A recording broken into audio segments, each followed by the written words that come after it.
हैं। सलीम जी, कैसे देख रहे हैं ये जो आतंकवादियों ने किया, वहां पर जो सैलानी घूमने गए थे उनको किस तरीके से बर्बरता से उनके संग ये इस कांड को किया, गोलियों से उनको भूत दिया, क्या कहेंगे? देखिए, ये अगर हम अपने नज़रिए से बोल लेंगे तो ये गलत हुआ है, ये आतंकवादी हमला है, ये मानवता के खिलाफ है। लेकिन अगर आप इसको इस्लाम के नज़रिए से देखेंगे तो ये पुण्य का काम किया है उन्होंने, ये सवाब का काम किया है उन्होंने।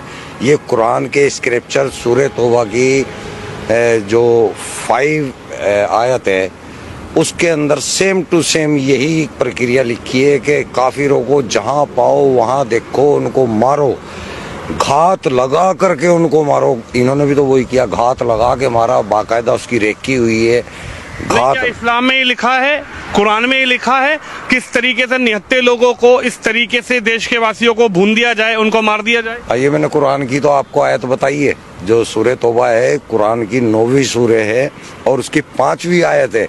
वहाँ पे ये लिखा हुआ है, सेम इसी तरह बर्बर तरीके से मारने का लिखा हुआ है। सेम ये लिखा हुआ है कि उनको मारो, जब तक मारो जब तक कि वो ला इलाहा इल्लल्लाह कलमा ना पढ़ ले या जजिया देना कबूल ना कर ले, तब तक मारो। यानी कि पूरे हिंदुस्तान के हिंदुओं का यही हसर होना है इस्लाम के अनुसार। इस्लाम के अंदर अल तकिया नाम की चीज़ होती है, आपने सुना होगा अल तकिया।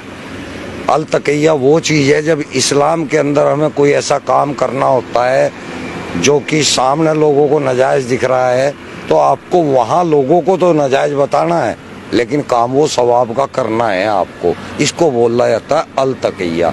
तो ये अल तकिया करते हैं, जो कहते हैं ना हिंदू मुस्लिम भाईचारा, ये अल तकिया है, ये कुरान के अंदर है, हदीसों के अंदर है।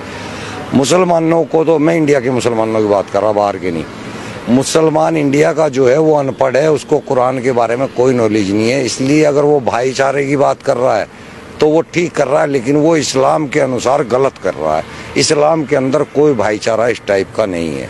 इस्लाम के अंदर केवल मुस्लिम मुस्लिम भाईचारा है, हिंदू मुस्लिम भाईचारा कोई नहीं है।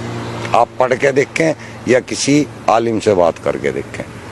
अब मैं भी आलिम ही हूँ, मैं आपको बता रहा हूँ।